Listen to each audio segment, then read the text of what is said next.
Now the latest from the front.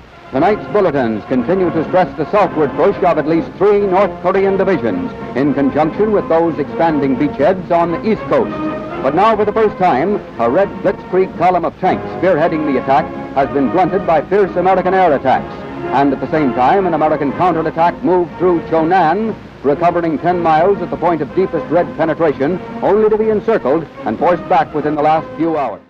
But the first night out, I had a very invigorating experience.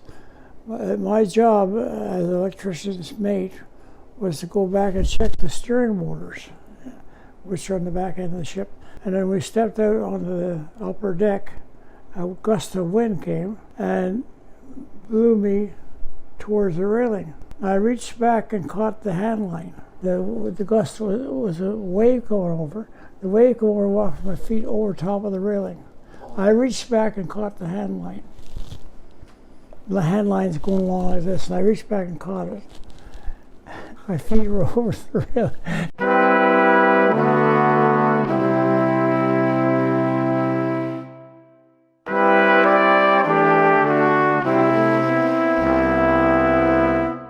With Japan's official surrender in September of 1945, the Second World War had come to an end. With the United Nations establishing the Republic of Korea in 1948, this republic, unfortunately, would not last long.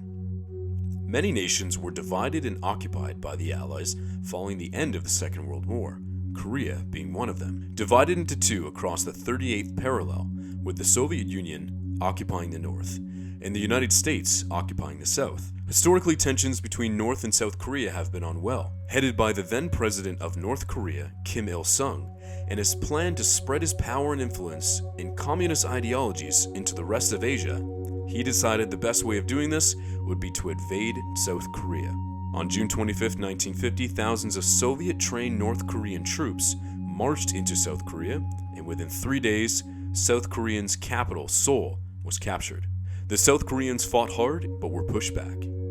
After their ceasefire request was rejected, the United Nations held a meeting to share their support of South Korea and made a task force of over 14 nations to help the South Koreans fight back against the North Koreans, Canada and the US being a few of those nations. Although being born in Michigan on September 16, 1931, John Wally Cavan grew up in Canada and joined the Navy in 1950 at the age of 18, where our story begins. 3 of us wrote the Air Force exams. I passed for aircrew, which is over 75%, but Leonard passed, my brother Leonard, and Fred McHenry, our third chump, didn't make it. So let's try the Navy. So we all went over to the Navy, and since Leonard and I were both born in the USA, we had to sign a slip saying we wouldn't swear allegiance to the Queen. Anyway, this later on this meant something. Later at the time, we never thought of it at the time. Anyway, okay, you're going to be drafted. And on the 16th of September, I was drafted. I went to Cornwallis Navy Base for new entry training, 28 weeks. Still young at the time. You mentioned like 18, 19. Like how old are you at? Well, at that time, I'd be about 19. Home on leave for Christmas, back down to at the base in Halifax for 28 weeks new entry course, electrical course. When we were finishing our course, there was a call for HMS Huron was going to Korea. They wanted 4 people, and the whole class signed up. It was a big thing to be able to go to Korea and get extra money and all save our country. And anyway, 4 of us made it. 4 of us were drafted. And in January, we sailed from Halifax for Korea. Yeah, then we went down to the Panama, through the Panama to the West Coast. And we visited a couple of ports on the West Coast. And then we went to Hawaii for workups for Korea. So we had 3-day workups. They practiced letting off torpedoes and stuff like this in the Pearl Harbor area where all the bad stuff happened during the war. And then I got a trip on a tour bus to visit the city. And this lady took me around and showed me the whole city. I don't know why I was picked. I was probably the biggest mouth around there or something. I don't know. Anyway, she took me on a tour of the city. And then we left there and we went to Japan. And the night we got into Japan, I used to slim my mick on the upper deck. It's crowded down below, so I used to say, well, I don't know why I got away with it, but I did. They come out and told me, get in out here, it's snowing. It was snowing. And we stopped in a port and got ready for Korea. So the next week we went out to Korea we generally used to go for about 14 days. And our job was to keep the railroads on both coasts shut down. Both coasts have railroad lines. It's like a peninsula. You go around, we do one side one time, next time we go maybe do the other side. And our idea was to keep those trains from bringing in materials. And shoot down a train was our big thing. And the captains were all for it until the one night we ran out of shells. I don't know if anyone ever told that story. I don't think it wasn't a common story. It was just a mix-up over we stayed extra days. And we went out to one of the coasts and used to put a star shell up at night to see what was going on. And he'd try to slide them by at night, slide these trains by. Anyway, this was going good out there until one night we sent a star shell up, and there was the train. We went to open up with our 4-inch ammo. We didn't have any. We ran out. We had to stay over because the other ship didn't replace us, so we stayed over longer than we should have been. We ran out of 4-inch ammo. So here we were with Ak, but we're too far away from it. The captain's glory was to hit a train. You know, the captain of each of these ships had a big bet on who was going to hit the train. My job was electrical. I was looking after. I went on the ship and they said, "Okay, you go down and look after the lighting and down below ship in the engine room and the boiler rooms." Well, it was a terrible place down there, and the old light bulbs. And I'd say to the chief, this is this and that. Well, he'd draw it out in paper for me, but he would never come down. So I had a kind of a blowout system. I'd blow the bulbs out rather than change them, you know. Because you walk around and there's a bulb way over up in there, and you gotta go. I got the lights on, and they took us down to Hong Kong, 7-day rest period. We got down to Hong Kong, we pulled into the jetty, and here was people on the jetty picking bread crusts out of the food barrels, out of the garbage barrels. And this was, for a young fellow, then they came alongside the ship on the little dories, and they'd come and scrub out our mess deck for the scraps off our table. So that was my introduction to Hong Kong. So anyway, we left Hong Kong to go back. We got a big storm in the China Sea. And it started waffling our after canopy, a little house on the back of the ship. It pretty near washed it overboard. We had to use the shoring, which I didn't know what it was for, but the lumber. And we had lumber on board to make up baffles and that for the place from blowing away. And then we had to go back into Japan for another refit because of this storm. So when did you come to Canada then? I came as 8 months old. Oh wow. I was 8 months old. My dad brought us back to Thurston, Quebec, where my grandparents lived. It's about 30 miles east of Ottawa. Yeah, and then he rented a farm in Metcalfe, Ontario. I was 7 years old when we moved to Metcalfe. It was in the winter time, and the farmhouse had been empty for 2 years. The rats had taken over the barn. Oh gosh. Him and I go to the barn at night to chase the rats. My dad was bald-headed. The rat jumped off the beam and landed on his bald head. I dropped the lantern and ran. He put out some catnip and he got rid of the rats. What was basic training like? You talked a little bit about basic training was very, very exhilarating. It was you want to make sure you got in shape. You did everything at the double and marching and exercises and I guess we had to go. We had to go on I think a 5-mile march, and the guy beside me took a choking spell, and so I grabbed a hold of him and took him to the hospital. They said, did you choke him? I said, no, I didn't. I was accused of choking him, so I wouldn't have to make this 5-mile march. Okay. Well, I was a critter. I was a bad actor. Yeah. Well, another interesting experience on the aircraft carrier, I was looking after gunnery. When I started, there was, I think, 32 regular guns around on the outside. None of them had been working. And I got them all working in 2 years. Yeah.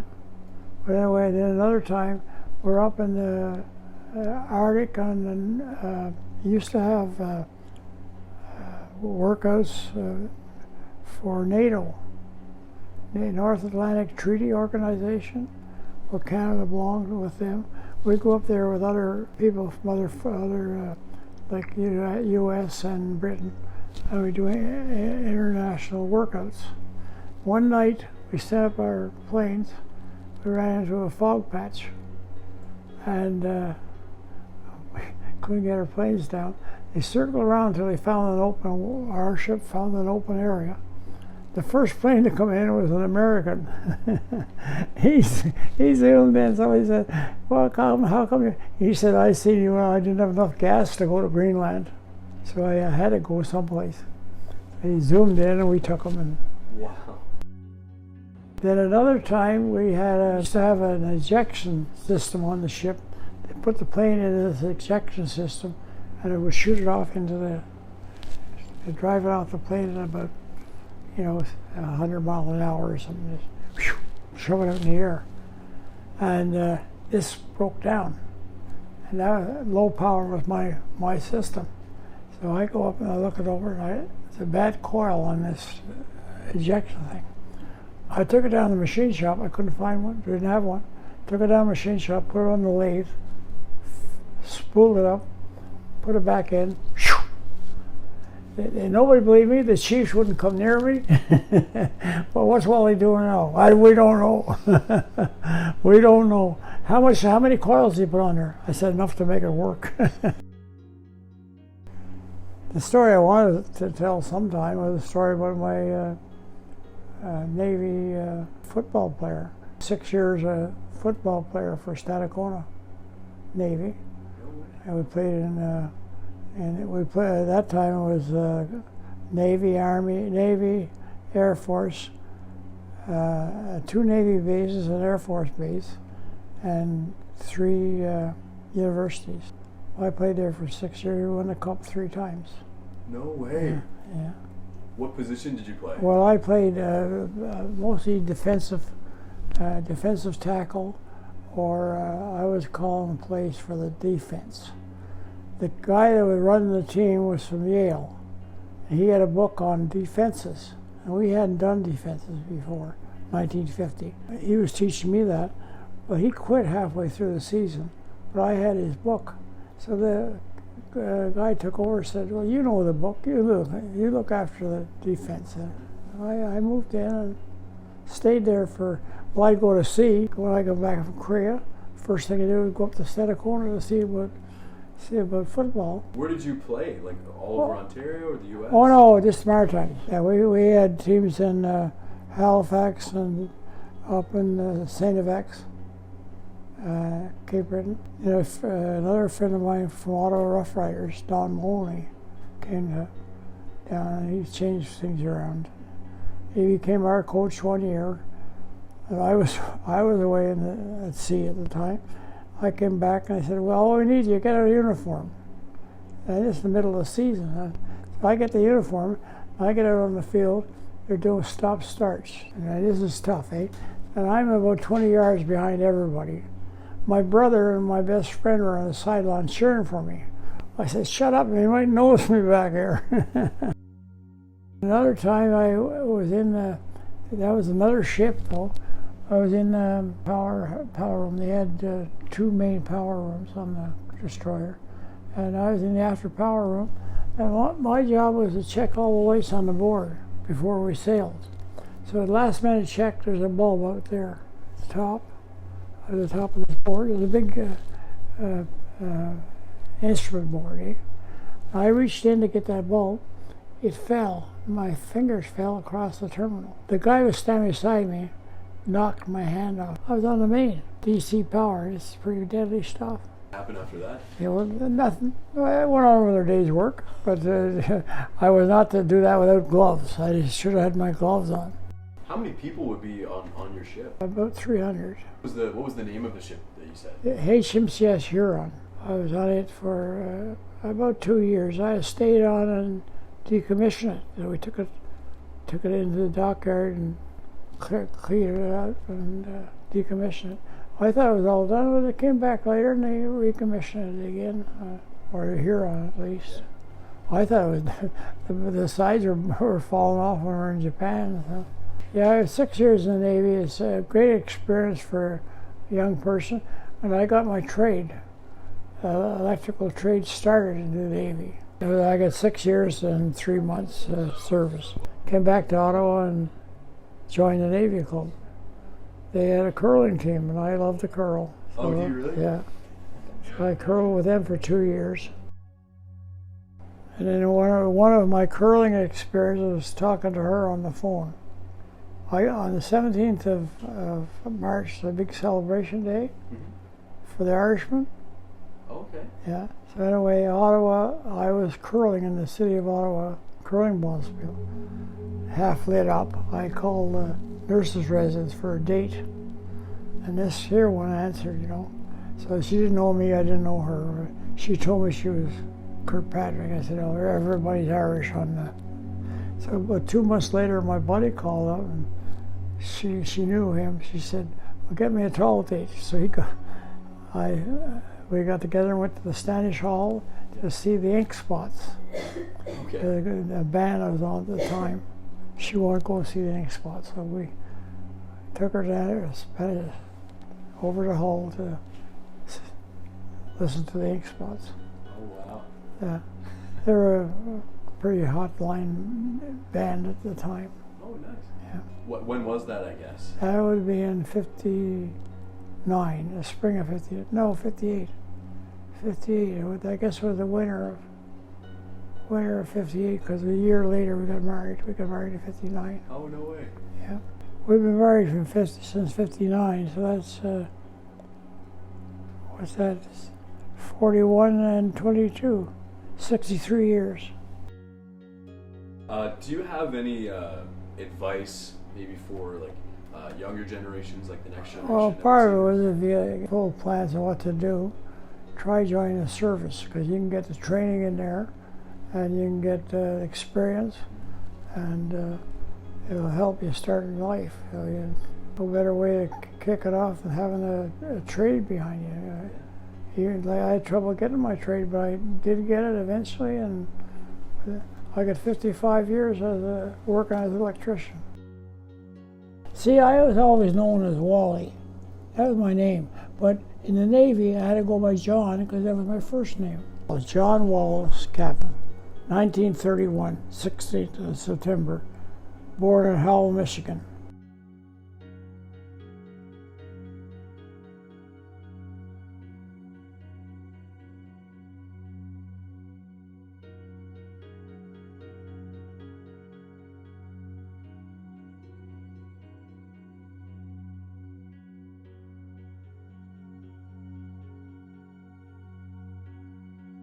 Honor and pleasure to express the everlasting gratitude of the Republic of Korea and our people for your service. You and your other countrymen have performed in restoring and preserving our freedom and democracy. We cherish in our hearts the memory of your boundless sacrifice in helping us re-establish our free nation. In a grateful recognition of your dedicated contribution, it is our privilege to proclaim you an ambassador of peace. With every good wish of the people of the Republic of Korea, let each of us reaffirm our mutual respect and friendship that they may endure for generations to come. Minister, Patriots and Veterans Affairs, the Republic of Korea. Please escort Mr. John Wally Cavan to the front of the building, please.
Maria and I would like to make a donation to our branch on behalf of the building fund.